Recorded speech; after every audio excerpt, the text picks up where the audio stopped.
देखिए, हमारा देश बहुत बड़ा देश है। 140 करोड़ के आसपास की जनसंख्या है और हमारे देश में हर साल जो हमारे पास में मेडिकल सीट्स है वो पूरी मिलाकर करीबन 78,000 के आसपास है। और इन मेडिकल सीट्स के लिए अप्लाई करने वाले जो छात्र हैं वो करीबन 15 लाख के ऊपर है। तो ये 15 लाख स्टूडेंट्स जो है जो एग्ज़ाम देते हैं, एग्ज़ाम की तैयारी करते हैं, हम उनमें से सिर्फ मात्र 78,000 को जगह दे सकते हैं एमबीबीएस की सीट्स में। अब होता क्या है कि हमारे देश में रिक्वायरमेंट बहुत ज़्यादा है डॉक्टरों की, और वो रिक्वायरमेंट के हिसाब से हमारे पास में सीटें नहीं हैं। और दूसरी हमारी बहुत बड़ी ये हमारी कमी है हमारे देश के एजुकेशन सिस्टम की, कि हमारा जो एजुकेशन सिस्टम है उसमें जो डॉक्टर बनने का जो खर्चा आता है वो बहुत ज़्यादा है। अगर आपको गवर्नमेंट का एड नहीं है तो आपका खर्चा 1 करोड़ रुपए के ऊपर जा रहा है, जो कि नॉर्मल एक जो आज आमदनी है आम जनता की उसमें अफोर्डेबल नहीं है। सिर्फ करोड़पति लोग ही उसमें अपने बच्चों को पढ़ा सकते हैं। तो ऐसे समय में बच्चों के पास में ऑप्शन नहीं है। बाहर देश में अच्छा एजुकेशन मिलता है कम पैसों में। जो उनका एजुकेशन 25 लाख रुपए में, 20 लाख रुपए में, कहीं कहीं 18 लाख रुपए में हो जाता है पूरा एजुकेशन, रहना खाना सब पूरा खर्चा पकड़ के। तो ऐसे में अगर उनको वहाँ मिल रहा है तो वो जा रहे।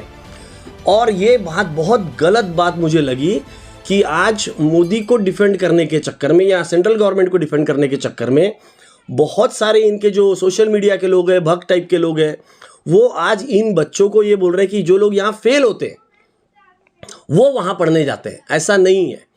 वो वहाँ पे पढ़ने वाले लड़के भी बहुत होशियार होते हैं। वो यहाँ आके आपकी एग्ज़ाम देते हैं और तभी उनको मेडिकल प्रैक्टिशनर का लाइसेंस मिलता है और तभी वो अच्छे अच्छे डॉक्टर्स हैं। यहाँ पे बहुत बड़े बड़े सर्जन्स और डॉक्टर्स ये वहाँ से पढ़ के आए हुए लोग हैं। तो हमारे देश में जो रिक्वायरमेंट है डॉक्टर की, जो कि आज के तारीख में बहुत कम है, हमारे पास में करीबन 5,000 डॉक्टर है। 5,000 जनसंख्या पे 3 डॉक्टर है, जो कि एक्चुअली 5,000 जनसंख्या पे कम से कम 15 डॉक्टर होना चाहिए। तो हम कहीं हमारा शॉर्टफॉल है। हमें चाहिए, हमारी गवर्नमेंट को चाहिए कि 3,000 करोड़ रुपए की पटेल जी की मूर्ति खड़ी करने के बजाय 10 बड़े हॉस्पिटल्स जहाँ खड़े हो जाते, मेडिकल कॉलेजेस खड़े हो जाते, जहाँ हमारे हज़ारों की संख्या में ज़्यादा डॉक्टर्स बनते, तो बाहर जाने की ज़रूरत नहीं पड़ती। और मुझे बहुत बुरा लगता है कि अब जब ये क्राइसिस आया तो हमारे जो मोदी जी थे वो बहुत बिजी थे यूपी के इलेक्शंस में। और आप जैसे जानते हो कि इलेक्शन आ गए तो पूरी की पूरी फौज जो है वो लग जाती है इलेक्शंस में। तो पूरा कैबिनेट जो है, पूरी मंत्रालय है, पूरे लीडर्स है इनके, यहाँ तक के छोटे छोटे नेता भी है, वो ये 5 राज्यों के चुनाव में लग गए। और आपके तरफ आपका उधर ध्यान ही नहीं था बच्चों को रेस्क्यू कराने में। तो जब एडवाइजरी जारी हुई, वो एडवाइजरी भी क्लियर नहीं थी। यूएस गवर्नमेंट ने बराबर समय पे एडवाइजरी जारी किया। 14 फरवरी को उनकी वार्निंग जारी हुई, इमीडिएटली लीव द कंट्री। और उन्होंने फैसिलिटी दिया फ्री ऑफ कॉस्ट वहाँ के बच्चों को इवैक्यूएट करने की। तो इमीडिएटली वहाँ से बच्चे तुरंत यूएस के लिए निकल गए। यहाँ आपने एक अनक्लियर एडवाइजरी जारी की, बच्चे कंफ्यूजन में थे। और दूसरा सबसे बड़ा कारण ये था कि आपकी जो खुद की पहले एयरलाइंस थी, जो कि मोदी जी ने बेच दिया, वो एयरलाइंस ने वापस आने की जो टिकट थी, जो कि 20 से 22-25 हज़ार के आसपास रहती थी, उसके लिए 80,000 रुपये चार्ज करने का फैसला लिया। इसमें उसी समय अगर गवर्नमेंट इंटरवेंशन होता तो ये नौबत कभी नहीं आती। उसी समय क्लियर एडवाइजरी जारी होती और वार्निंग दी जाती बच्चों को, इमीडिएटली बच्चे वापस आ गए होते। आज जो ये नौटंकी कर रहे हैं सेंट्रल गवर्नमेंट कि अपने 5 मिनिस्टर्स को 5 बॉर्डर में यूक्रेन के बाहर खड़ा कर दिया है, जबकि उनका काम था कि बच्चे जहाँ हैं वहाँ से बसेस के माध्यम से उनको रेस्क्यू किया जाता। ये इवैक्यूएशन नहीं कहा जाता।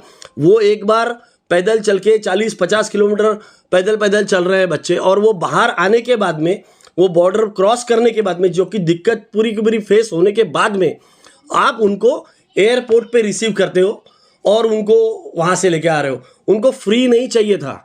उन्होंने जो डिफ़िकल्टी फेस किया, वो जिस सिटी में थे यूक्रेन में, वहाँ से बॉर्डर तक पहुँचने की वो डिफ़िकल्टी आप अगर सुलझा देते तो कुछ हो सकता था। आपके भक्त उनको अब्यूज़ कर रहे हैं, आपके सोशल मीडिया पे उनको अब्यूज़ किया जा रहा है। सबसे गंदी बात यह है कि आप उसका पॉलिटिकल फ़ायदा उठा रहे हो। इसके पहले भी इवैक्यूएशन बहुत प्रोग्राम्स हुए, पर किसी ने इसका पॉलिटिकल फ़ायदा नहीं उठाया।